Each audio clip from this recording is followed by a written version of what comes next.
ठिकाणी होत आहे। छत्रपती शिवाजी महाराज की जय। जय भवानी। जय शिवाजी। जय भवानी। जय शिवाजी। संभाजी राजांचा विजय असो। छत्रपती शिवाजी महाराज की जय।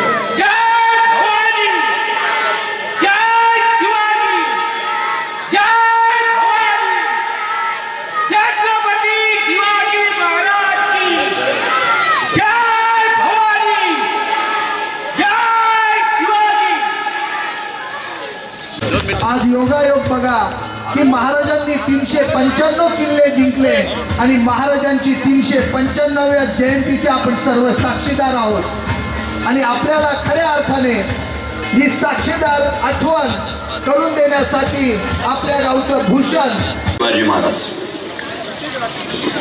आणि आजपर्यंत छत्रपती शिवाजी महाराजांच्या नंतर या महाराष्ट्राच्या मातीमध्ये जेवढे म्हणून कोणी महापुरुष झाले त्या सगळ्यांवर प्रभाव जर कुणाचा आहे, मार्गदर्शन जर कुणाचं आहे, तर ते हिंदवी स्वराज्य संस्थापक छत्रपती शिवाजी महाराजांचं आहे। तर थोडं ताजं सांगतो।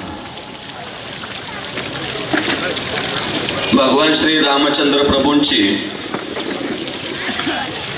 अयोध्या येथे तब्बल 500 वर्षांच्या संघर्षानंतर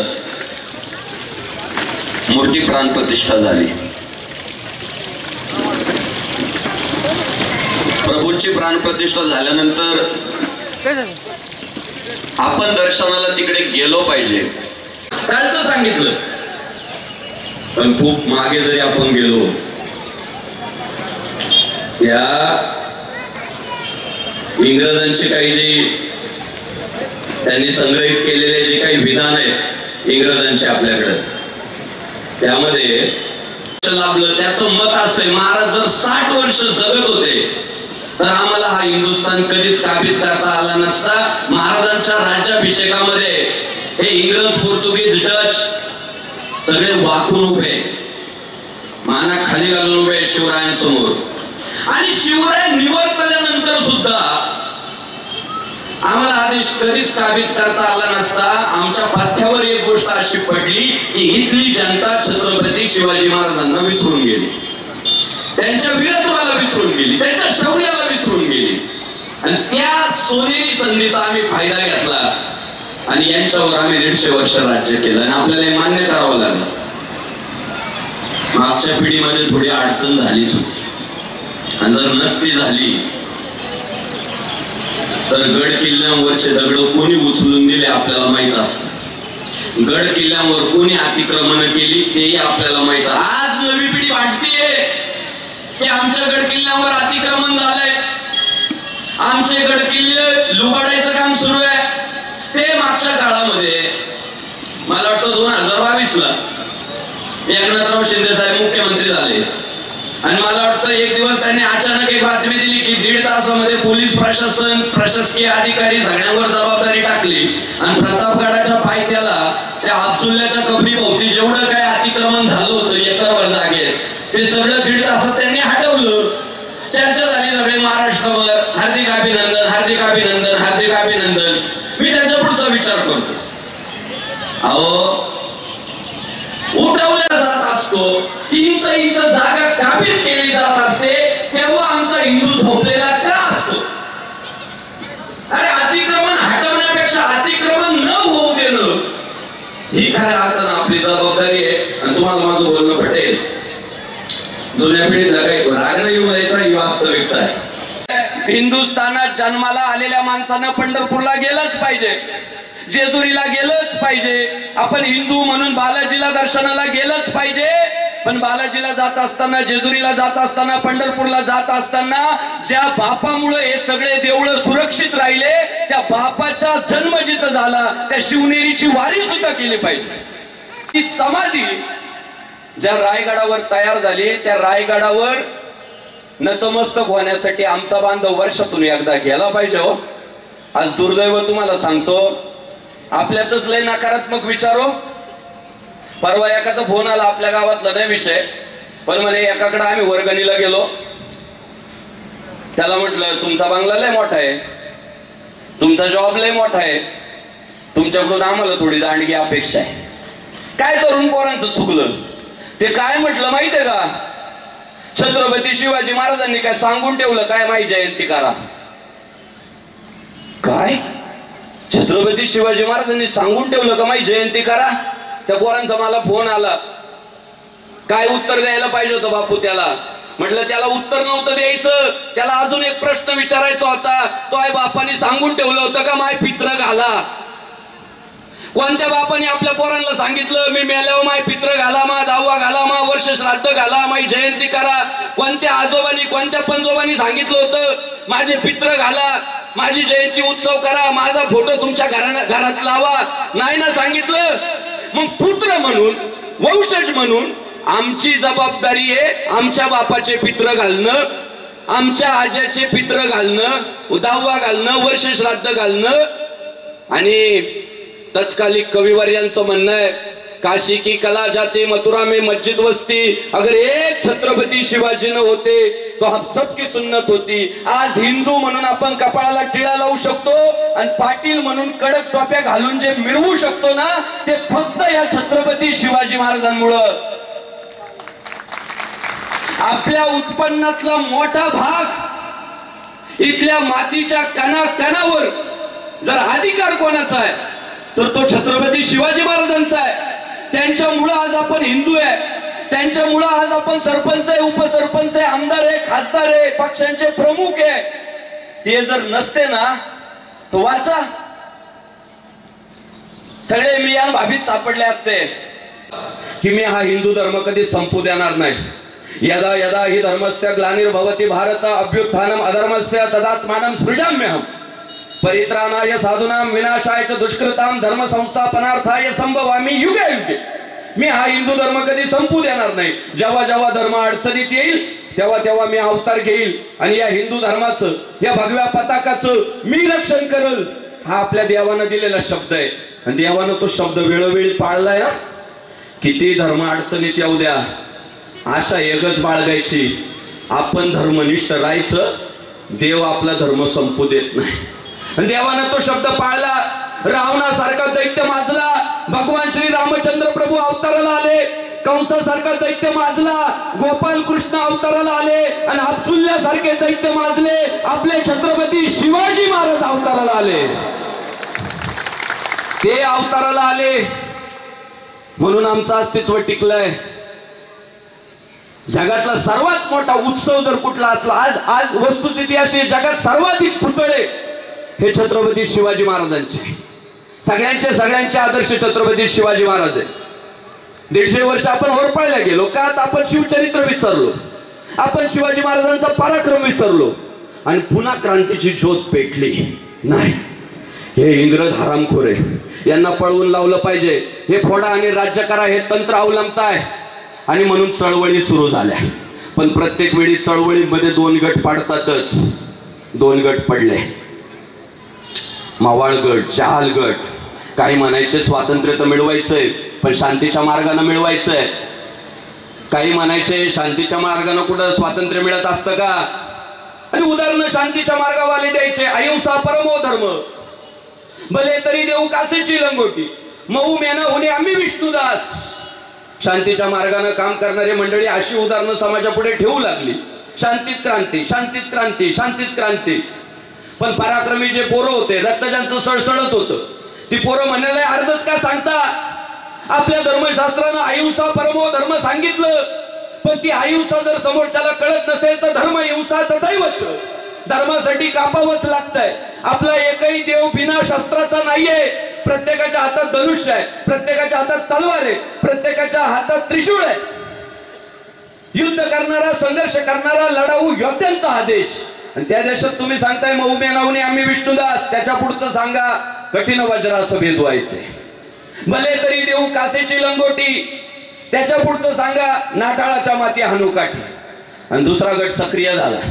वेगवेगळी विधानं, वेगवेगळा नेरेटिव्ह. अरे तुम्ही समोरच्याने जर एक गालत मारली ना तर दुसरा गाल पुढं करा. त्या काळात आपल्या नाशिक जिल्ह्यात भगूर गावात एक नरसिंह जन्माला आला. त्यांचं नाव स्वातंत्र्यवीर सावरकर. सावरकर म्हटले कोणाच्या देशात सांगताय? रामाच्या. ज्यांनी रावणाच्या बेंबीत बाण मारला, कंस फाडला, हिरण्यकश्यपू फाडला, अब्दुल्ला फाडला, 40 कानाची बोटं तोडली, आणि त्या देशात तुम्ही सांगताय शांतीच्या मार्गानं? आणि त्याचं खंडन करत असताना सावरकरांचं बोलणं फार अभ्यासपूर्वक आहे आणि ते प्रत्येकाला विचार करायला लावणार आहे. सावरकर म्हणाले होते, अरे येड्या, समोरच्याने एक गालात मारली तर पुढं करण्यासाठी दुसरा गाल असतो रे, पण समोरच्याने जर एक मान कापली तर पुढं करायला दुसरी मान नसते ना गाड्या. त्यामुळं समोरच्याचा वार आपल्या मानेवर होण्याच्या अगोदर त्याची मान त्याच्या शरीरापासून वेगळी करणं हा खरा पुरुषार्थ आहे, हा खरा धर्म आहे, हे खरं शौर्य आहे. अशा पद्धतीने तरुणांची एक मोठ बांधायला सुरुवात झाली. मग भगतसिंग असतील, राजगुरू असतील, सुखदेव असतील, ही पोरं आपल्या पूर्वजांच्या पराक्रमानं प्रभावित झाली आणि देशासाठी शहीद व्हायला तयार झाली. सुभाषचंद्र बोस त्याच प्रक्रियेतील एक, की हे इंग्रज सरळ मार्गी नाही, यांच्यात आडव्यातच शिरावं लागणार आहे. मग एक गणित, एक रहस्य आहे, शत्रूचा शत्रू तो आपला मित्र. मग अभ्यास केला सुभाषचंद्र बोसांनी की या इंग्रजांचा शत्रू कोण आहे. उत्तर सापडलं, ॲडॉल्फ हिटलर यांचा शत्रू आहे. हिटलर जग काबीज करायला निघाला, आपण हिटलरची मदत मागू. म्हणून सुभाषचंद्र बोस ॲडॉल्फ हिटलर यांच्या भेटीला गेले. हिटलर काहीतरी वाचत बसलेले होते. सुभाषचंद्र बोस गेल्यानंतर हिटलर यांनी विचारलं, कोण तुम्ही, काय काम, कुठून आलात? सुभाषचंद्र बोसांनी सांगितलं, आम्ही हिंदुस्थानाचे नागरिक, आमचा देश पारतंत्र्यात बुडालाय, आम्हाला तो स्वतंत्र करायचा आहे, तुमचं मार्गदर्शन पाहिजे, तुमचं सहकार्य पाहिजे. ॲडॉल्फ हिटलर बोलताय, काय हिंदुस्थानातून आला माझं मार्गदर्शन घ्यायला? अहो तुम्हाला कदाचित माहित नसेल, तुम्ही जेव्हा माझ्याकडे येत होता तेव्हा मी जे वाचत होतो ना ते दुसरं तिसरं कोणाचं नाही, हिंदुस्थानात जन्माला आलेल्या छत्रपती शिवाजी महाराजांचं चरित्र मी वाचतोय. मी युद्धनीती त्यांच्या चरित्रातून शिकतोय, मी राजकारण त्यांच्या चरित्रातून शिकतोय.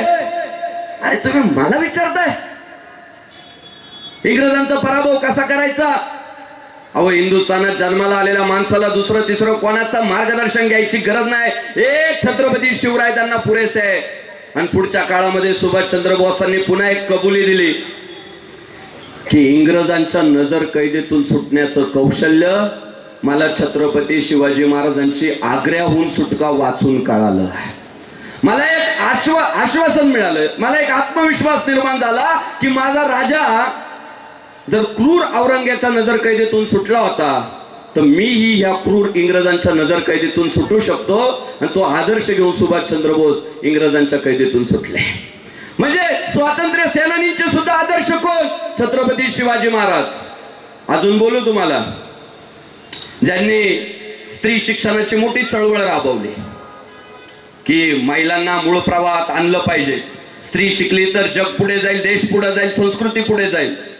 म्हणून स्वतःच्या पत्नीला सुशिक्षित बनवलं आणि शिक्षणाचा वासा घराघरात पोहोचला पाहिजे या भावनेने प्रेरित होऊन महात्मा ज्योतिराव फुलेंनी काम सुरू केलं. आई सावित्रीमाईंनी त्यांना खांद्याला खांदा लावून साथ दिली. पण त्या महात्मा ज्योतिराव फुलेंचं चरित्र वाचत असताना आपल्या लक्षात येईल, महात्मा ज्योतिराव फुलेंनी पोवाडा जर कोणावर रचला आणि घराघराचा विकास व्हावा असं वाटत असेल तर घरापर्यंत छत्रपती शिवाजी महाराज पोहोचले पाहिजे, म्हणून महाराजांवर पोवाडा कोणी रचला तर महात्मा ज्योतिराव फुलेंनी रचला.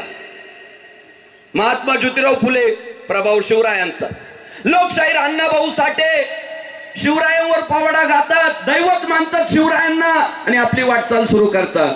अजून पुढे सांगू, भारतरत्न डॉक्टर बाबासाहेब आंबेडकर, शिका, संघटित व्हा, संघर्ष करा, हा मंत्र ज्या उभ्या हिंदुस्थानाला ज्यांनी दिला ते भारतरत्न डॉक्टर बाबासाहेब आंबेडकरांचं इतकं या देशावर प्रेम आहे. आपल्याला बाबासाहेब समजत नाही. बाबासाहेबांचं विधान असं आहे की राज्यघटना निर्माण करत असताना मला मोलाचं सहकार्य जे झालं ते छत्रपती शिवाजी महाराजांच्या हिंदवी स्वराज्याचं झालं. तेव्हा मी संविधान निर्माण करणं माझ्यासाठी सोपं झालं. का तुम्हाला सांगू, हे माझं नाही तर रयतेचं राज्य म्हणत लोकशाहीची पहिली पायाभरणी करणारा राजा म्हणजे छत्रपती शिवाजी महाराज आहे. आणि बाबासाहेबांपुढं पण बाबासाहेबांच्या लक्षात आलं काही सावरकरांसारखे जरी असले तरी काही लोक आडमुठपणा सोडायला तयार नाही, सगळ्यांना सामावून घ्यायला तयार नाही, आणि मी यांना धडा शिकवणार. म्हणून बाबासाहेबांनी जाहीर केलं की मी धर्मांतरण करतोय. भाऊ, वाऱ्यासारखी बातमी जगभर पसरली, बाबासाहेब धर्मांतरण करताय. अवलय गुदगुल्या झाल्या. आज टू व्हीलर देऊन, धान्याचे पोते देऊन, 5-10 हजार देऊन एक घर कन्वर्ट करताय हे ख्रिश्चन मिशनरी. आज आमच्या लेकी बाळीत फसवून त्यांच्यावर वेगवेगळ्या प्रक्रिया करून आपल्या पुरी लवचियाच्या जाळ्यामध्ये अडकवल्या जात आहे. तेव्हा काय गुदगुल्या झाल्या असतील. अरे नाही टू व्हीलर द्यायची ना 5 पोते द्यायचे ना कुठली प्रक्रिया करायची, एवढा समाज जर कन्वर्ट होतोय. बाबासाहेबांना पत्र सुरू झाले. त्या हैदराबादच्या निजामाचं पत्र आलं, बाबासाहेब फार आनंद झाला, तुम्ही हिंदू धर्म सोडताय, मग इस्लाम स्वीकारा आणि तुमच्या काय मागण्या आहे ते सांगा. ख्रिश्चन लोक संपर्क करू लागले, ख्रिश्चन धर्म स्वीकारा आणि तुमच्या काय मागण्या आहेत सांगा. त्या काळातलं बाबासाहेबांचं उत्तर आहे, आमच्यात भांड्याला भांड लागलंय, मी वेगळा विचार करतोय, पण मी त्याच धर्मात प्रवेश करणारे ज्याची निर्मिती हिंदुस्थानात झाली. परदेशात जन्माला आलेल्या धर्मात मी कदापि माझ्या लोकांना घेऊन जाणार नाही. आणि बाबासाहेबांनी त्या काळात बौद्ध विचारसरणीचा अंगीकार केला, जी बौद्ध विचारसरणी या हिंदुस्थानातून फोफावल्या गेली. जगाला गौतम बुद्ध हिंदुस्थानानं दिले. आणि बाबासाहेबांबद्दल हे सगळं देशाबद्दलचं प्रेम बाबासाहेबांमध्ये जे आलं ते हिंदवी स्वराज्य संस्थापक छत्रपती शिवाजी महाराजांपासून आलं. हे बाबासाहेबांनी वेळोवेळी मान्य केलं, नमूद करून ठेवलं. म्हणून सांगण्याचा मुद्दा असा आहे, महाराष्ट्रात जन्माला आलेला माणूस कोणत्याही जातीत जन्माला येऊ द्या, कारण आज एक विचार आपल्याला ऐकायला मिळतो, मी महात्मा ज्योतिराव फुलेंना मानतो पण शिवरायांशी माझा काही संबंध नाही. मी लोकशाहीर अण्णाभाऊ साठेंना मानतो, शिवरायांशी माझा काही संबंध नाही. मी भारतरत्न डॉक्टर बाबासाहेब आंबेडकरांना मानतो पण शिवरायांशी माझा काही संबंध नाही. मी रामदास स्वामींना मानतो पण शिवरायांशी माझा काही संबंध नाही. अहो, जगाच्या पाठीवर शिवरायांवर सर्वात भारी कवित्व जर कोणी केलं असेल तर ते ब्राह्मण कुळात जन्माला आलेल्या समर्थ रामदास स्वामींनी केलं, जे आज तागायत कोणाला नाही करता आलं. निश्चयाचा महामेरू, बहुत जनासी आधारू, अखंड स्थितीचा निर्धारू, श्रीमंत योगी. एका माणसामध्ये राजा आपल्याला दिसला हो, पण राजामध्ये योगी समर्थ रामदासांना दिसला. राजामधला योगी त्याग, त्यांची निष्ठा, त्यांनी समर्पित केलेलं धर्मासाठीचं आयुष्य हे रामदास स्वामींना दिसलं. म्हणून या सगळ्या महापुरुषांचा जर आदर्श कोण आहे तर ते शिवराय आहे. म्हणून आपल्याला डॉक्टर बाबासाहेब आंबेडकरांना मानायचं असेल तर आधी शिवरायांना मानावं लागेल. महात्मा ज्योतिराव फुलेंना मानायचं असेल तर आधी शिवरायांना मानावं लागेल. कारण तिथून परंपरा सुरू झाली. शूरत्वाचं जे जे म्हणून काही उदाहरण शिवरायांच्या नंतर आलं ते सगळं तिथून आलं. म्हणून 18 पगड जाती, 12 बलुतेदार, सगळ्यांचं दैवत जर कुठलं आहे तर ते छत्रपती शिवाजी महाराज आहे. शिवरायांना मंत्र कळाला, 65 किलोची तलवार वागवतो त्याचं नाव यसाजी, 2000 शत्रूशी एकटा झुंजतो त्याचं नाव बाजी, हात तुटला तरी शत्रूशी झुंजत राहतो त्याचं नाव तानाजी, शत्रूच्या छावणीत घुसतो, छावणीचा मुकुट तोडून आणतो त्याचं नाव धनाजी, डाण्या वाघाला सामोरे जातो त्याला उभा फाडतो त्याचं नाव धर्मवीर संभाजी. आणि या सगळ्या पोरांना एकत्र करतो, हिंदवी स्वराज्याचं स्वप्न साकारतो त्याचं नाव छत्रपती शिवाजी. 400 वर्षापूर्वी छत्रपती शिवाजी महाराजांना हे गमक कळालं की हिंदू धर्म जर टिकवायचा असेल, इथली संस्कृती टिकवायची असेल, इथली परंपरा टिकवायची असेल तर आता जात जात करून चालणार नाही. ब्राह्मणाचा बाजी सोबत घेतला, मराठ्याचा तानाजी सोबत घेतला, न्हाव्याचा शिवा काशीद सोबत घेतला, रामोशी समाजाचा आमचा बैरची नाईक सोबत घेतला आणि 18 पगड जाती, 12 बलुतेदार सगळ्या पोरांना एकत्र घेतलं आणि मग या मुघलांच्या छाताडात भगवा लावला. नाहीतर कदापि ते शक्य नव्हतं. आणि मग आपण शिवरायांपासून काय शिकणार? आज जर हिंदूंच्या विरोधात सर्वात मोठं षडयंत्र जर काय सुरू आहे तर हिंदू धर्मात जन्माला आलेल्या जाती आपापसात भांडल्या पाहिजे. यांच्यात जर संघर्ष झाला तर आपण आपल्या पोळ्या भाजू. आणि तुम्ही जेव्हा जेव्हा बघा जिथे जिथे हिंदूंचा पराभव झाला तिथे तिथे हिंदूंमध्ये फूट पडली होती. इतिहास सगळा अभ्यास आहे. मला एका प्रश्नाचं उत्तर द्या, जास्त नाही मी किचकट करत. एका बापाला जर 2 मुलं असले तर 2 मुलांना त्याला सारख्या वाटण्या करता येतात का? येतात. काहीतरी 19-20 होतच नाही. एकाला थोडं जास्त जातं, एकाला कमी जातं. नाही ती सारखी वाटणी करतायत. कशी शक्य आहे सारखी वाटणी करणं? आता परवा मी पुण्यावर नाही येत होतो, जावांचे भांडणं चालू होते. असल्या भांडत होते, अख्खं गाव भांडण ऐकत होतं. मी आपलं उतरलो, म्हटलं काय झालं तुमच्या दोघींचं? नाही म्हणे आम्ही वायला निघतोय, आमचं भांडणच मिटाना. म्हणले का वाटणीच सारखी व्हाय ना? म्हटलं अडचण काय? नाही म्हणे सिलेंडरची टाकी एकच. म्हटलं मग भांडण काय चाललं? नाही दोघी म्हणत्या कापायची. म्हटलं कापा पण मला 3 किलोमीटर जाऊ द्या मग कापा. वाटाघाटीमध्ये थोडाफार फरक झाला असेल, कुणाला जास्त गेला असेल, कुणाला कमी गेला असेल, पण जेव्हा जेव्हा विषय देशाचा येईल, जेव्हा जेव्हा विषय हिंदू धर्माचा येईल, जेव्हा जेव्हा विषय आमच्या देवी देवतांचा येईल, तेव्हा आम्ही जातीपाती भांडणं बाजूला ठेवून हिंदू म्हणून या देशाचं रक्षण करणार म्हणजे करणार. हे हिंदूंनी शिकलं पाहिजे. हेच शिवरायांनी आम्हाला शिकवलं. सगळ्यांना सोबत घेऊन मग क्रांती करतायत. आज आपल्या समोर संकट कोणती आहे आणि आम्ही करत काय बसलो याचा विचार करायची आज वेळ आलेली आहे. आज जर हिंदू संघटित नाही झाला, जाती जातीमध्ये विभागलेल्या, तर या देशाचं, या गावाचं, या तालुक्याचं, या जिल्ह्याचं भविष्य धोक्यात आहे. एक जात या देशातील धर्माचं रक्षण करू शकत नाही. मी आमच्या गोविंद भाऊला विचारलं, गोविंद भाऊ वर्गणीदारांमध्ये कुठले कुठले समाज आहे? गोविंद भाऊचं उत्तर आहे, बापू 18 पगड जाती, 12 बलुतेदार, सगळी आपल्या गावातील लोक शिवरायांना आदर्श मानतात आणि सगळ्या लोकांनी वर्गणी दिली. याचा मला सार्थ अभिमान वाटला. नाहीतर आज महापुरुष वाटून घेतले, हे त्यांचे, ते त्यांचे, ते त्यांचे, हे त्यांचे, आणि याच फुटीचा फायदा आजपर्यंत शत्रूंनी घेतलाय. आज काय शिवरायांची जयंती, शिवरायांची जयंती. महाराज शिवराय खरं आपल्या लोकांनी साथ नाही दिली हो. आपलीच लोक आडव्यात शिरली आणि स्वातंत्र्यवीर सावरकर म्हणायचे हिंदूंचे शत्रू हे परकीय नाहीचे म्हणले. यांची लायकी काय? यांना कधी पुरून उरू आपण. हिंदूंचे शत्रू जर कोण आहे तर हिंदूच आहे.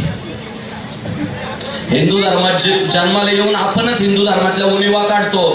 तुम्ही बघा रामाला वाईट बोलणारे, शिवरायांना वाईट बोलणारे, हिंदू धर्माला वाईट बोलणारे जास्त लोक परधर्मात नाहीये, हिंदू धर्मातच आहे.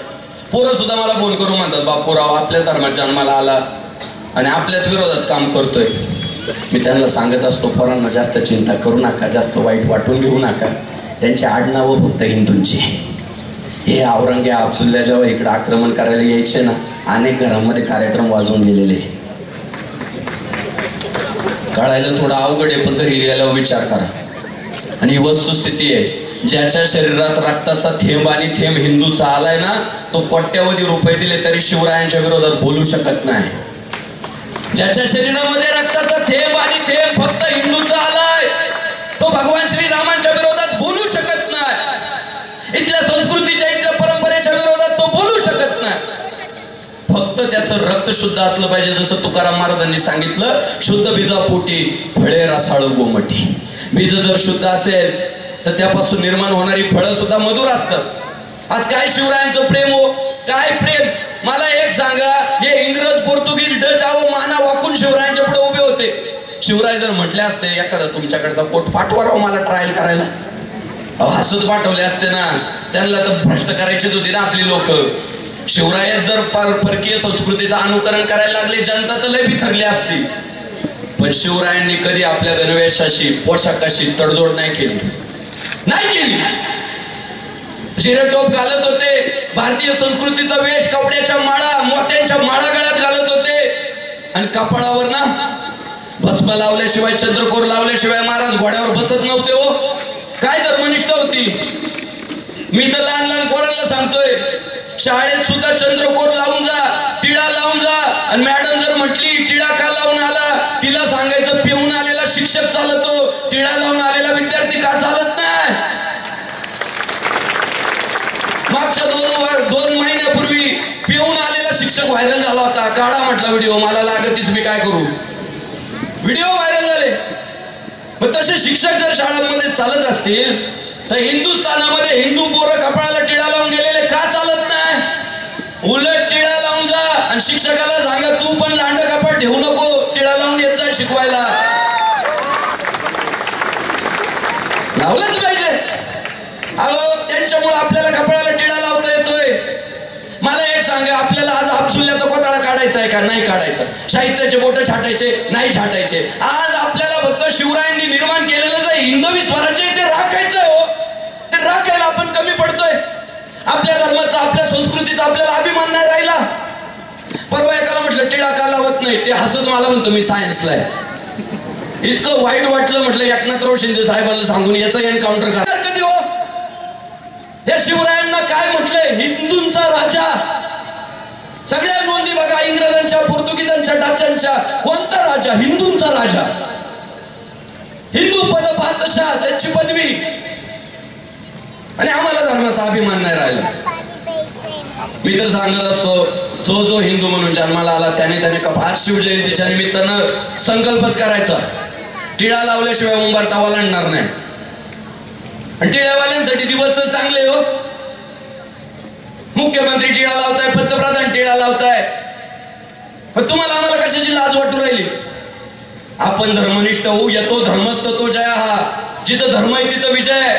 धर्मासाठी झुंजावे, झुंजून अवघ्यासी मारावे, मारिता मारिता घ्यावे राज्य आपुले. अहो, प्रत्येकाला आपापल्या धर्माचा अभिमान आहे. तुम्ही म्हणताय धर्म वगैरे काही नाही, जरा फेरफटका मारा. परिसरांमध्ये जो तो आपापल्या धर्माचा ध्वज फडकवतोय.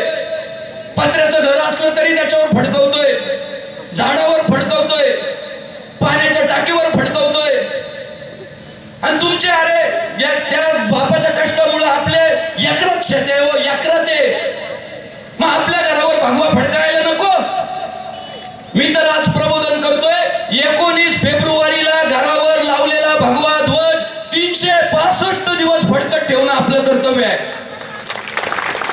तो 19 फेब्रुवारीला लावलेला ध्वज 1.5 महिन्यात त्याला फाटून जातो. अहो, ते फाटलेलं सुद्धा उतरवते नाही. हो, काय 3 महिन्याला आपण बदलू शकत नाही. अहो, 8 दिवसाला मोबाईलचं कव्हर बदलायला लागलो आपण. 3 महिन्याला मोबाईल बदलायला लागलो.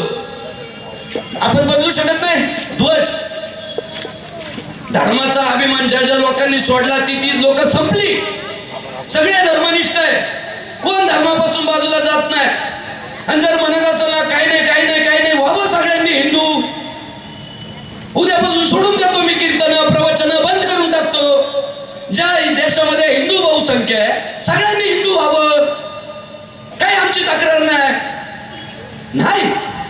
प्रत्येकाला आपापला धर्म वाढवायचा आहे. इंच पावलं टाकत प्रत्येक जण धर्म वाढवतोय. आणि आमचं चाललंय चुलत्याची जिरवायची, मित्राची जिरवायची, मित्राचा घात करायचा, त्याच्यावर पोरं सोडायचे आणि आपण लपून बसायचं. धर्म संपल धर्म.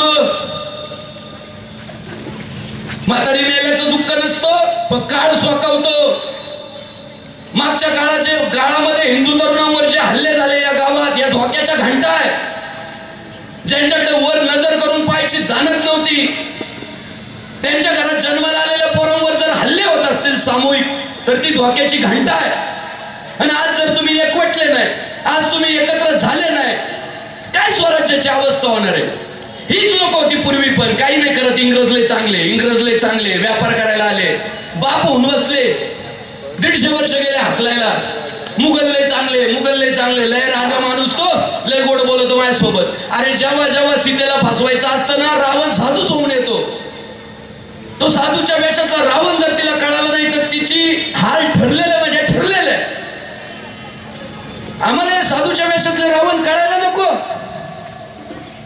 ज्या देशामध्ये हिंदू बहुसंख्य राहतो तिथे रुबाब हिंदूचाच असला पाहिजे, तिथे जय जयकार शिवरायांचाच असला पाहिजे आणि बाकीच्या सगळ्यांचा. ही वज्रमूठ बांधली पाहिजे. आणि एक लक्षात ठेवा, जिथं हिंदू बहुसंख्य आहे ना, तिथं सगळ्या जाती धर्माची लोक आनंदाने राहतात, उलट लाडके राहतात. ते कमी आहे. ते कमी आहे, त्यांना आम्ही सांभाळून घेतो. सहिष्णू हिंदू सगळ्यांना सामावून घेणारा. पण जिथे जिथे दादा ज्या ज्या देशात ज्या ज्या परिसरात हिंदूंची संख्या घटली, अहो माता भगिनी सुरक्षित नाहीये, देऊळं सुरक्षित नाहीये, रीतिरिवाज सुरक्षित नाही. काय बांगलादेशाची परिस्थिती झाली हो. आज एका पोरीवर 20-20 पोरं बलात्कार करताय, योनी मार्गामध्ये दारूचे खंबे ढकलताय, बांगलादेशातले व्हिडिओ इकडे येत आहे. संपला हिंदू तिथला. आणि आम्ही काय बघून घेईल मोदी, बघून घेईल मोदी. सगळं सरकार नाही करत. एक नागरिक म्हणून आपलं सुद्धा कर्तव्य असतं. काही घटना झाली तर मोदी काय करतोय, अमित शहा काय करतोय, फडणवीस काय करतोय, अरे मग आपल्याला काला काढलं राव. आपण दिसतं हा काय करतो आणि तो काय करतो एवढंच म्हणायला जन्माला आलो का आपण. मी तर मोदींना पत्र पाठवणार आहे. हे बांगलादेश मधल्या त्या सगळ्या परकीयांची जर एवढी हुकुमशाही वाढली असेल ना, तर मोदींना माझी एकच विनंती आहे, एक 1.5 मिनिटासाठी कुंभमेळ्यातले नागा साधू फक्त बांगलादेशात सोडा.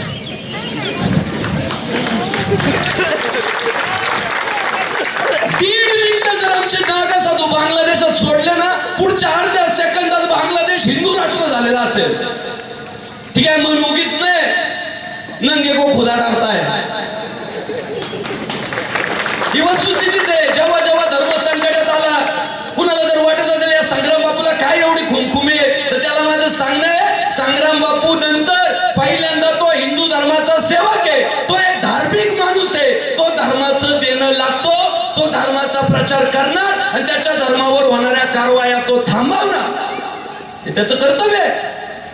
हे धर्मपुरुषांचं काम आहे. धर्माचे पालन करणे, पाखंड खंडन, धर्मरक्षा वयासाठी करणे, अटी आम्हासी. आम्ही आज नाहीच बोललो, उद्या वेळ निघून गेल्यावर बोलायचं. आज सावध व्हा. सगळ्या बाजूंनी विळखा घालायचं काम सुरू आहे. कोण कुठं राहतोय, कुठून येतोय. तो अमोद जाधव नावाचा एक तरुण आहे गावात. त्याने मागच्या काळामध्ये सोशल मीडियावर एक जिहादी पोराचं सगळं ते वाचलं की ज्याच्यात तो हनुमानाला शिव्या घालतोय, रामाला शिव्या घालतोय, ज्याच्यात तो बागेश्वर धाम बाबाला शिव्या घालतोय, हिंदू धर्मावर टीका करतोय. त्या पोरानं पाठपुरावा केला, पोलिसांच्या ते सगळं निदर्शनात आणून दिलं. त्या जिहाद्यावर गुन्हा दाखल झाला. ही अरुण भाऊ वगैरे सगळी मंडळी, आमचे गोविंद भाऊ, सचिन दादा, ही सगळी त्या सपोर्ट करत होती. गुन्हा दाखल झाला. त्यानंतर काय झालं, आज त्या अमोद भाऊच्या घरामध्ये एक पत्र आलंय आणि त्या पत्रामध्ये सांगितलंय नीट राहा, नाहीतर तुझं भविष्य अडचणीत आहे. ते पत्र उद्या परवा व्हायरल करा, सगळ्यांपर्यंत पोहोचवा. अरे जे चांगले ते चांगलेच आहे, वर्षानुवर्ष राहिले, त्यांच्याबद्दल तक्रारी नाही. पण हा जो जिहाद वाढायला लागला, जी हिंसक वृत्ती वाढायला लागली, तरुणांवर हल्ले व्हायला लागले, कार्यालयांमध्ये हल्ले व्हायला लागले, याच्याने आपल्याला जाग नाही व्हायचं, सावध नाही व्हायचं. ती काळाची गरज असणार आहे. ते पत्र मला वाटतं प्रत्येकाच्या फोनमध्ये फिरलं पाहिजे. पुढच्या काळातले धोके आपण समजावून घेतले पाहिजे. जे चांगली ती चांगली आहेच, कालही होती, आजही आहे, उद्या आहे. आमचा विरोध अब्दुल कलामांना कधी नव्हता. आमचा विरोध झहीर खानला कधी नव्हता. आमचा विरोध मोहम्मद शमीला कधीच नाही. आमचा विरोध कसाब सारख्या अवलादींना होता, आहे आणि राहील. त्यांना त्यांची लायकी दाखवण्याचं काम आम्ही करणार म्हणजे करणार.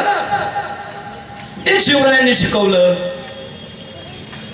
की रयतेचं रक्षण करायचं, दयातीचे नाव भूतांचे पालन आणि निर्दळन कंटकाचे. चांगल्याचं रक्षण करायचं, वाईटाचं नायनाट करायचं. प्रचंड धर्माभिमान वाढीस लागला पाहिजे. आपण जन्माला आल्यानंतर डॉक्टर झालो, इंजिनियर झालो, आमदार खासदार झालो, नंतर पहिल्यांदा देवानं आपल्याला हिंदूच्या घरात जन्माला घातलं आणि रामाची भक्ती करायला लावली. हे आपलं सगळ्यात मोठं भाग्य आहे.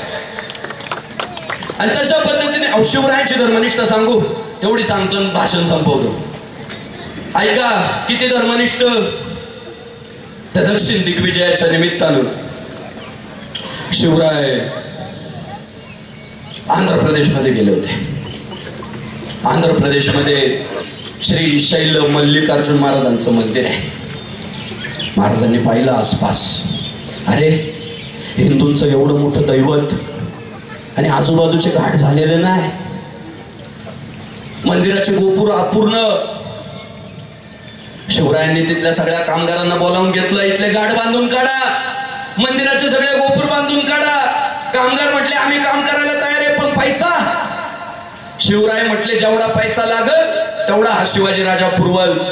आणि त्या सगळ्या मजुरांनी शिवरायांच्या मार्गदर्शनाखाली तिथले गाढ बांधून काढले, तिथले देवळाचे गोपुर बांधले. आणि ते सगळे कर्मचाऱ्यांची बैठक बसवली की अरे विषय आंध्र प्रदेशातला महाराष्ट्राचा राजा सांगतोय मायापेक्षानी बनवा. असा धर्मनिष्ठ राजा आजपर्यंत पाहिला नाही. या राजाचं नाव जिवंत राहिलं पाहिजे. आणि म्हणून तिथल्या सगळ्या कामगारांनी नंतरच्या काळात स्वतः वर्गणी काढली. आणि त्या चौथ्या गोपुरामध्ये शिवरायांचं एक शिल्प साकारलं, जे आजही आपल्याला पाहायला भेटतं. महाराज हयात असताना महाराजांचं पहिलं शिल्प या आंध्र प्रदेशमध्ये श्रीशैल मल्लिकार्जुन महाराजांच्या मंदिरामध्ये साकार झालं. आणि त्या कामगारांनी महाराजांच्या ऋणातून फुल न फुलाची पाकळी उतराई कसं होता येईल यासाठी प्रयत्न केले. राजा महाराष्ट्राचा आंध्र प्रदेशात जातो, तिथल्या हिंदू देवळाची अवस्था पाहतो. राजा म्हणतो माझा पैसा लावा. आपल्याकडे एखादा काम घेऊन आला की आपण म्हणतो तो माझ्या वार्डातला विषय नाही रे भाऊ, तो माझ्या प्रभागातला विषय नाही रे भाऊ, तो माझ्या गावातला विषय नाही रे. अहो आपल्यातलेच काय गांडू म्हणतात मंदिरं बांधून काय होणार रे. अभ्यासा, शिवराय अभ्यासा. त्यांचं सर्वात जास्त प्रेम जर कशावर होतं ना तर गायींवर होतं, देवळांवर होतं आणि देशावर होतं. त्या काळामध्ये गायी कापणाऱ्या कसायांचे हातपाय तोडायचं काम पहिल्यांदा जर कोणी केलं तर माझा बाप छत्रपती शिवाजी महाराजांनी केलं. आणि पत्रांमध्ये उल्लेख केला गायींचे रक्षण केल्याचे पुण्य बहुत आहे. आज शरद भाऊ बसले, माझा साधा प्रश्न आहे. अहो या हिंदू धर्मामध्ये जर 10 भाकरी केल्या ना त्यातली 1 भाकर गाईला खाऊ घालतात आणि मग सगळं घर जेवायला बसतं. याच देशात जन्माला येऊन याच देशाचं मीठ खाऊन काही नालायक लोक गाई सोबत भाकर खाताय. कसा समतोल राहील. रोज हिंदुत्ववादी संघटनांची पोरं हात मोडून घेत आहे, कोण पाय मोडून घेत आहे, कोण गाडी खाली जात आहे आणि त्या गाड्यांमध्ये गोमांस सापडतंय. कसा समन्वय साधायचा, कशी सामाजिक घडी बसवायची. आणि पुन्हा एखादा माणूस बोलायला गेला की धार्मिक तेढ निर्माण करतोय. व सगळे गोभक्त उद्यापासून बंद. काय करायचं. 2015ला कायदा पास झालाय गोवंश हत्याबंदी कायदा. आणि मी तुम्हाला सांगतो जर आपल्याला पुन्हा शेतकऱ्याला चांगले दिवस 5 मिनिटं बोलू का गोविंदराव, 5 मिनिटात संपवतो, 5च मिनिटात. शेतकरी गरीब नव्हता. रामनाथ तात्या, माधव बाप्पा, लक्ष्मण मामा, बापू तात्या सगळेच मोठे, आमचे नळे महाराज सर. सोन्याचा धूर निघत होता दाना भाऊ देशातून. सोन्याचा धूर. शेतकऱ्याच्या घरात पोरगी द्यायची म्हटल्यावर बाप रे बाप, बाप असा खुश असायचा. आता शेतकऱ्याचं म्हटल्यावर नाहीच म्हणतो, करायचंच नाही म्हणतो यंदा तिचं. आणि 1.5 महिन्यात तर पत्रिका येते पुण्याला गेली, पुण्याला दिली ती IT वाल्याला. का हो असं. हे आमच्या पोराला खोटे नाटे बिझनेस टाकावं लागू राहिले. नाशिकला त्याचा हार्डवेअर आहे. काचा हार्डवेअर. लग्न झालं आणलं भरून त्याने घरी. का आमच्यावर असे वाईट दिवस आले आम्हाला खोटे नाटे बिझनेस दाखवावे लागताय लग्नासाठी. का आम्ही राबत नाही, कष्ट करत नाही. अहो मातीतून मोती उगवणार आमचा शेतकरी आहे. काय झालं त्याच्यापुढे. इतका श्रीमंत होता पूर्वी आपल्याकडं नंदू काका. तिन्ही सांज झाल्यानंतर झाडू देत नव्हते. एकदा तिन्ही सांज झाल्या की झाडायचं नाही मानायचे. मोठी माणसं एक चिडायचे झाडू नको आता. का बरं प्रथा पडली ती माहिती ती. त्याचं कारण असं होतं शेतकरी श्रीमंतच इतका असायचा की सोन्या चांदीचे दागिने घरात कुठेही पसरलेले असायचे, पडलेले असायचे. आणि ते अंधार पडल्यावर जर झाडलं तर कचऱ्यात जायचं सगळं. आणि त्याच्यामुळे जुन्या लोकांनी नियम केला दिवस मावळल्यावर झाडायचं नाही. आणि तो नियम आज तागायत चालू आहे. दिवस मावळल्यावर झाडायचं नाही. थोडं प्रॅक्टिकल बोलतो रवी भाऊ. कधी झाडा ना आता. किती मोठी शेती असू द्या पण कधी झाडा ना आता. सापडलं तर काय सापडलं. केस नाही तर नख. काय अवस्था झाली राव. काय चुकलं आमचं. ग्रामदैवताला नैवेद्य दाखवलं नाही, म्हसोबा मुंजाबाची पूजा केली नाही, आई वडिलांची सेवा सगळं केलं. मग तरी शेतकऱ्याला एक तर हवामान साथ देत नाही किंवा शेतकऱ्याला बाजारभाव साथ देत नाही. दिवसेंदिवस योजना ना काय करा खटाटोप तो मागच चाललाय. काय काम कारण, एकच कारण आहे, सगळं शेतकरी व्यवस्थितपणे करतोय, त्याला धर्म सांभाळण्यामध्ये एका गोष्टीत तो अपुरा पडला. ज्या गोमाते आपल्या रक्ताच्या थेंबामध्ये गोमातेचा वाटा आहे. आपल्या पूर्वजांच्या शेत्यांना जॉन डियर ट्रॅक्टरने नाही कसल्या, महिंद्रा ट्रॅक्टरने नाही कसल्या, आपल्या सगळ्या शेत आहे ना बैलांनी कसल्या. महाराज चापकाचे फटके त्यांनी खाल्ले पाठोड्यात. आपल्या घरात काय प्रोटीनचे डबे नव्हते पूर्वी, विटॅमिनच्या बाटल्या नव्हत्या. गाईचं दूध पिऊन सगळी पोरं पैलवान झाली. आणि दुर्दैवानं ती गाय देशात कापली जाते आणि शेतकरी हातावर हात ठेवून बसलाय. आपल्याकडे गाय विकत नव्हते, गाय दान द्यायची, नाही तर शेवटच्या श्वासापर्यंत सांभाळायची. पण ती गाय आजकाल तर मी ऐकलं वासरं तर 300 रुपयाला द्यायला लागले आपले लोक. अहो नका, ती धर्माची फार मोठी हानी येते. 30 कोटी देवांचं वास्तव्य आहे तिच्यात. गायीसारखं पवित्र या जगात दुसरं काय नाहीये. पुन्हा वज्रमुठ बांधावी लागल, पुन्हा शेतकऱ्याला सोन्याचे दिवस येतील, पुन्हा सोन्याचा धूर या देशातून निघेल, पुन्हा जय जवान जय किसानच्या घोषणा दिल्या जातील. फक्त आणि फक्त या देशामध्ये आम्ही एक पण गाय कापू देणार नाही, हा इथल्या हिंदूंना संकल्प करावाच लागेल. गोमातेची कत्तल थांबवावीच लागेल, ज्याची सुरुवात आद्य गोरक्षक छत्रपती शिवाजी महाराजांनी केली. जाहीरपणे सांगितलं की गायींचं रक्षण केल्याचं पुण्य. आणि महाराज गायीचे फायदे इतके आहे ना, एवढे फायदे. मी मागच्या काळामध्ये त्या पर्शियन मांजरी आणल्या, लांब केस आहे, कुत्रा आणलंय परदेशी, कबूतर आणले, गाई तर आहेच. लोक जेव्हा मला भेटायला येतात ना, त्या मांजरी पाहिल्या का म्हणतात, महाराज मांजरी पाळल्या पण केस लय घातक, कुत्रा पाळला पण लाळ लय घातक, कबूतर पाळले पण पंख लय घातक, पण गाईला पाहिल्यावर म्हणतात महाराज तुमच्या गोट्यात गाय, तुम्हाला काहीच कमी पडणार नाही. गणित असं आहे की देवानं भूतलावर जेवढे म्हणून काही प्राणी बनवले, त्या प्रत्येकाचे काही फायदे काही तोटे. तुम्ही मांजर पाळा, काही फायदे काही तोटे, कबूतर पाळा, काही फायदे काही तोटे, कुत्रा पाळा, काही फायदे काही तोटे, माणूस पाळा, भरपूर तोटे कमी फायदे. पण जगाच्या पाठीवर देवानं एकमेव गाय बनवली जिचा एकही तोटा नाही, सगळे फायदे. गावो विश्वस्य मातर, की विश्वाची आई आहे. तिचं दूध कामाचं, तिचं मूत्र कामाचं, तिचं शेण कामाचं, तिच्यापासून निर्माण होणारा नंदी महाराज कामाचा, अहो तिचं असणं कामाचं. भाकड वाहू द्या पण एक सकारात्मक लहरी सोडते, निराश झालेल्या माणसाला ऊर्जा देते. तुम्ही बघा गावात अशी काही प्रत्येकाचा एक वारा असतो. गावात अशी काही माणसं आहे, सकाळी भेटू द्या, 5 मिनिटं बोलू द्या, दिवस तुमचा घाण जाणार म्हणजे जाणार. त्यांचा वाराच निगेटिव्ह असतो. आणि गावात काही अशी पण माणसं असतात, ती भेटली की सगळी कामं मार्गी लागतात, त्यांचा वारा सकारात्मक असतो. तसा गोमातेचा जो वारा आहे तो इतका सकारात्मक आहे की तो शेतकऱ्याला आजपर्यंत ऊर्जा देत आलाय. त्यामुळं आपण सगळे गोभक्त होऊ, ती खरी शिवजयंती ठरेल. शिवजयंतीच्या निमित्तानं आपापल्यातील जातीयवाद विसरून देव देश धर्माच्या साठी एकत्र येणं. कोणी विचारलं ब्राह्मण आहे का नाही, कोणी विचारलं मराठा आहे का नाही, वंजारी सुतार माळी तेली मातंग भिल्ल नाही, हो आम्ही फक्त हिंदू आहे आणि हिंदू हीच आमची जात आहे. हा संदेश आपल्याला जगासमोर ठेवावा लागणार आहे. आम्ही हिंदुत्व जेव्हा म्हणतो ना, तेव्हा आम्ही बौद्ध पण आहे, तेव्हा आम्ही जैन पण आहे, तेव्हा आम्ही शीख पण आहे, आणि ते आमचं हिंदुत्व आहे. या सगळ्या विचारसरणी सोबत घेतल्याशिवाय या देशातील भगवा टिकवणं सोपं नाही. ते शिवरायांना कळालं होतं, म्हणून शिवरायांनी आपल्या आयुष्याचे 50 वर्ष घालवली. दादा काही कमी नव्हतं.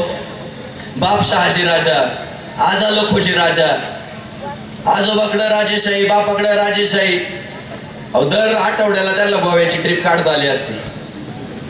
पण महाराजांनी आयुष्याचे 50 वर्ष ना फक्त भगव्या ध्वजाच्या रक्षणासाठी घालवली. हो आईची इच्छा होती हिंदवी स्वराज्य व्हावे, ही तो श्रींची इच्छा.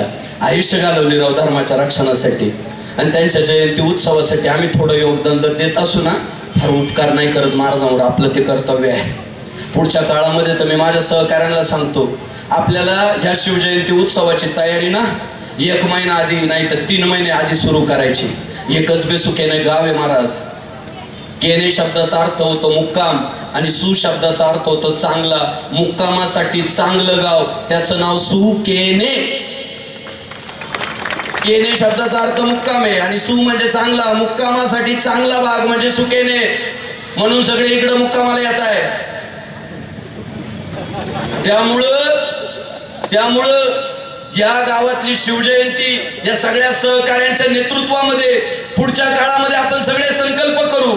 यंदा जर 1 रुपया दिला असेल तर पुढच्या शिवजयंतीला आपण 10 रुपये बाजूला काढून ठेवायचे. आत्ताच्या वर्गणीच्या 10 पट आपल्याला या शिवजयंती महोत्सवासाठी वर्गणी द्यायची आहे. आणि पुढच्या काळामध्ये माझे सगळे सहकारी महाराष्ट्रामध्ये जेवढे म्हणून कोण प्रख्यात व्यक्तिमत्व असतात त्या प्रख्यात व्यक्तिमत्वांना आणण्याचं काम या सुकेने गावामध्ये करतील. पुढच्या काळामध्ये भरभरून ही शिवजयंती आपण साजरी करूया. यंदाचा सुद्धा प्रतिसाद मला आमच्या गोविंद भाऊ म्हणाला, बाजारचा दिवस आहे बापू, काय होईल कसं होईल, पण आज याची दही याची डोळा आपण पाहतोय. जागा बसायला शिल्लक नाही, तुडुंब भरलंय सगळा हा भाग.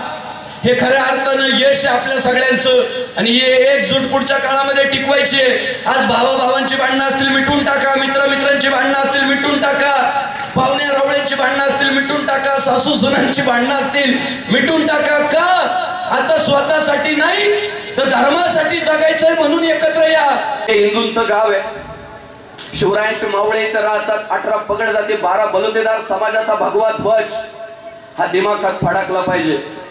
म्हणून सरपंच, उपसरपंच, ग्रामपंचायत सदस्य, सोसायटीचे चेअरमन, डायरेक्टर सगळे इथं भेटतील. आज योगायोगानं भेट होत नाही सारखीच, पण माझी एक इच्छा आहे या सुक्याना गावामध्ये या सगळ्या शिवजयंती महोत्सवाचं सगळी वर्गणी गोळा करणारे माझे सहकारी यांच्याकडून मला एक अपेक्षा आहे की आपल्या सुक्याना गावामध्ये अरुण भाऊ, सचिन दादा सर्वात उंच किमान 3 गावांमधनं दिसला पाहिजे असा एक भगवा ध्वजस्तंभ आपल्याला उभा करायचा, जो आसपासच्या 5 गावांमधनं दिसला पाहिजे. आणि त्यासाठी या सगळ्या सहकार्यांनी प्रयत्न सुरू करावे. आणि त्या प्रयत्नाची सुरुवात मी स्वतः एक धर्मसेवक म्हणून त्या हिंदू धर्म ध्वजासाठी, भगव्या पताकाच्या स्तंभासाठी स्वतः 51,000 रुपये इथे जाहीर करतो. माझ्यापासून सुरुवात करूया. 51,000 रुपये मी देतो. एकदम किरकोळ माणूस आहे बरं का, स्विफ्ट मध्ये फिरतो मी. मग आता ज्यांचे टर्नओव्हर मोठे त्यांच्या आकडे पुढे येऊ द्या. पण माझी सगळ्या आज हे शिवजयंतीचं जेवढे नेतृत्व करतात या सगळ्या भावंडांना विनंती आहे, 51,000 संग्राम बापू भंडारे सारख्या छोट्या कार्यकर्त्याचे पण पुढच्या काळामध्ये एक ध्वजस्तंभ उभा राहू द्या. गावात आल्यावर भगवा फडकताना दिसला ना, जिया दिला ऐकत राहतील. गोष्टींना नेहमी कबूल राहील. आज या सगळ्या व्याख्यानाच्या निमित्तानं अनेक लांब गावकरी मंडळी, सगळे बांधव मोठ्या संख्येनं उपस्थित राहिले. दुकानदार असेल त्याने दुकानात बसल्या बसल्या आपलं दुकान जे चालतंय ते इथल्या हिंदू बांधवांमुळे चालतंय. तो हिंदू टिकला तर आपण टिकणार. या भावनेतून धर्मासाठी एक इंच काम केलं पाहिजे. थोडं प्रत्येकाची आपली आपली जबाबदारी. शाळेत जाणारे मुलं मुली त्यांना धर्माबद्दल अभिमान पाहिजे. Good morning, good afternoon, good night बंद करा, जय श्रीराम सुरू करा, कपाळाला टिळे लावा. अशा पद्धतीने आपण शिवरायांचा हा वारसा जोपासूया. या शिवजयंतीच्या उत्सवाच्या निमित्तानं मला इथे बोलण्याची संधी दिली त्याबद्दल सगळ्या शिवजयंती महोत्सव समितीचे मी मनापासून धन्यवाद व्यक्त करतो. गावातील सगळ्या हिंदू बांधवांचे मनापासून धन्यवाद व्यक्त करतो. बोलण्याच्या ओघामध्ये माझ्याकडून काही चुकलं असेल तर आईच्या अंतःकरणाने आपण मला क्षमा कराल अशी प्रार्थना देखील करतो. ते बोलण्यामागील माझी तळमळ समजून घ्याल अशी विनंती करतो व माझं लांबलेलं मनोगत थांबवतो. एकदा जय जय करूया. छत्रपती शिवाजी महाराज.